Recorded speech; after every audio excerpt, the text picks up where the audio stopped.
Hello everyone, আমাদের প্রিয় কেঁচো মানিক ভাই, আমরা সকলেই চিনি ওনাকে।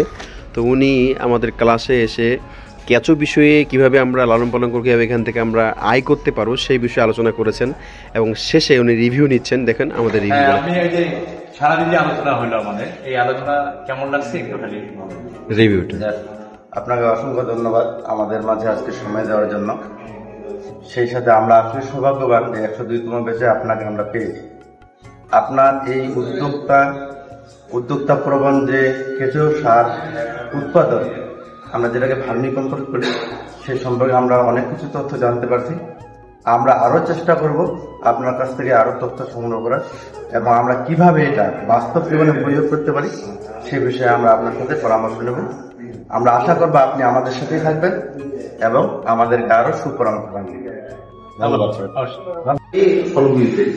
ওইটা আলহামদুলিল্লাহ আমার জন্য অনেক একটা শিক্ষা আমি এখানে বুঝলাম যে এখানে খুব টাকা অল্প টাকা ইনভেস্ট করে আমি এখান থেকে অনেক টাকা এখানে ইনকাম করার সুযোগ আছে। এবং আপনাকে অসংখ্য ধন্যবাদ যে আমাদের এই সিস্টেমগুলা বলার জন্য।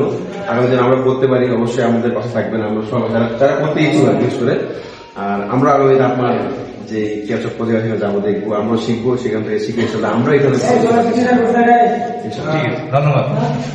আলোচনা করলাম, আজকে সারাদিন আলোচনা করলাম, এই আলোচনা থেকে কেমন লাগছে একটু খালি তোমার? আসলে আমরা তো এখানে একটা সমন্বিত কোর্স করতেছি, অনেক কিছু এখানে আছে। তার মধ্যে কেঁচো মানে কৃষি তো অনেক একটা বৃহৎ একটা সেক্টর। কৃষি তো ধরেন যে আমি গবাদি পালন করলেও কৃষি, মৎস্য চাষ করলেও কৃষি, এবং আবাদ করলো ধান আবাদ করলেও কৃষি, সরিষা আবাদ করলেও কৃষি। তার মধ্যে একটা সেক্টর কৃষি মানে আবাদের ক্ষেত্রে সার একটা যে ভার্মি কম্পোস্ট ইচ্ছাও ছিল যে ভার্মি কম্পোস্ট হয়তো বা কোনো এক ইয়া করবো, পড়ালেখার পাশাপাশি এটা করা যাবে। তো আপনার সাথে আজকে আপনার কাছে শুনলাম, আপনার অভিজ্ঞতা আমাদের সাথে শেয়ার করলেন। হ্যাঁ, তো দেখি নেক্সট টাইমে আমরা চেষ্টা করব আপনার সাথে যোগাযোগ করে যেন এই ভার্মি কম্পোস্ট আমরা নিজে উৎপাদন করতে পারি। হ্যাঁ, আর আমার মনে হচ্ছে যে ভার্মি কম্পোস্টটা আমরা যদি উৎপাদন করতে পারি নিজের ডেভেলপের সাথে সাথে আমাদের আশেপাশে দুই একজনকে আমরা কর্মসংস্থানের ব্যবস্থা করে দিতে পারবো, এবং কি দেশের উন্নতিতে অবদান রাখতে পারবো। ধন্যবাদ। আজকে এই সারাদিনের আলোচনা কেমন লাগলো একটুখানি আমি জানতে চাচ্ছি। ধন্যবাদ আপনাকে। আসসালামু আলাইকুম, আমি মোহাম্মদ মামুন রশিদ, আমি হরিপুর থেকে এসেছি। আমি যুব প্রশিক্ষণ কেন্দ্র 102তম ব্যাচের একজন স্টুডেন্ট। আমরা গবাদি পালন, হাঁস মুরগি পালন, প্রাথমিক চিকিৎসা এবং মৎস্য এবং কৃষি বিষয়ে আমরা প্রশিক্ষণ নিতে এসেছি। তার মাঝে কৃষি বিষয়ের যে সেক্টরটা, এই সেক্টরে স্যার আমাদের আপনার বিষয়ে আগে থেকে অবগত করেছিল আমাদের যে আপনি একদিন আসবেন আমাদের কেঁচো সেক্টরের জন্য আলোচনা করতে।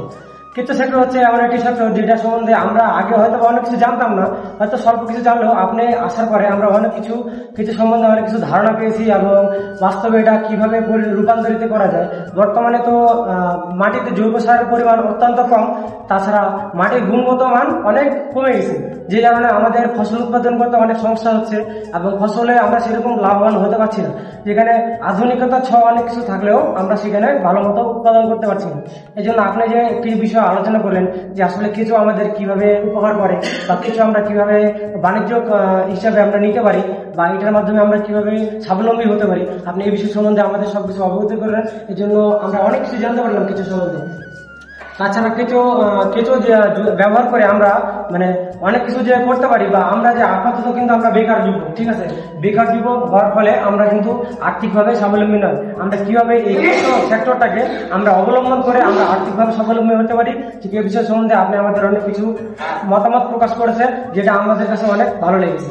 আমি আশা করি যে আমরা আপনাদের সাথে থেকে বা আপনার সাথে আমরা যোগাযোগ করে আমরা এই সেক্টরটাতে নিজে থেকে এবং আরো কাউকে দুই একজনকে উৎসাহিত করে আমরা আপনার সাথে যোগাযোগ করে আমরা এই সেক্টরটা আসতে চাচ্ছি। এই জন্য আপনি এই বিষয় সম্বন্ধে জানানোর জন্য অসংখ্য ধন্যবাদ। ধন্যবাদ।